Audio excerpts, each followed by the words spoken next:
కనీసం అంబులెన్స్ను కూడా కనీసం మొబిలైజ్ చేసి ఆ ప్రాంతానికి తీసుకుని రాని పరిస్థితి. బాధితులు ఎవరైతే ఉన్నారో వాళ్ళందరినీ కూడా కంపెనీకి సంబంధించిన బస్సుల్లో తీసుకొస్తా ఉన్నారు, హాస్పిటల్లోకి తీసుకొని పోయే పరిస్థితి. నేను ఒకసారి తేడా గమనించమని అడుగుతా ఉన్నా. ఇలాంటి ఘటనే ఒకసారి మా ప్రభుత్వ హయాంలో కూడా జరిగింది. ఎల్జీ పాలిమర్స్ అనే ఘటన జరిగింది. కోవిడ్ మహమ్మారి ఉన్న సమయం అది. మేలో జరిగింది, మే 2020 ప్రాంతంలో జరిగింది.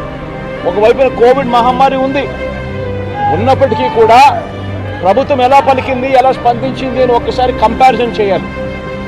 ఆ ఘటన తెల్లవారుజామున రాత్రి 3:40 తెల్లవారుజామున 3:40కి ఆ ఘటన జరిగితే, తెల్లవారుజామున 3:40కి ఆ ఘటన జరిగింది, పట్టపగలు కాదు. జరిగితే 5 గంటల కల్లా కలెక్టర్ స్పాట్లోకి వెళ్ళాడు, కమిషనర్ స్పాట్లోకి వెళ్ళాడు. అంబులెన్స్లు అప్పటికీ ముమ్మరంగా మోహరించేసాయి. గవర్నమెంట్ అంబులెన్స్ అన్నీ కూడా తీసుకొచ్చాయి. ప్రతి బాధితునికి కూడా తోడుగా ఉండే కార్యక్రమం జరిగింది. 6 గంటల కల్లా వైఎస్ఆర్ కాంగ్రెస్ పార్టీకి సంబంధించిన సీనియర్ నాయకులు అందరూ కూడా స్పాట్ మీదకి వెళ్ళారు, తోడుగా ఉండే కార్యక్రమం చేశారు.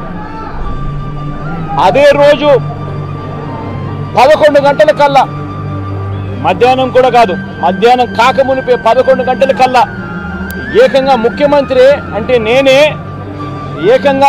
ఏకంగా స్పాట్లోకి నేనే రావడం జరిగింది. స్పందించిన తీరు గమనించమని అడుగుతా ఉన్నా. వెంటనే 24 గంటల్లోనే ఏకంగా ₹1 కోటి కాంపన్సేషన్ ప్రకటించిన పరిస్థితులు గతంలో ఎప్పుడు జరగల.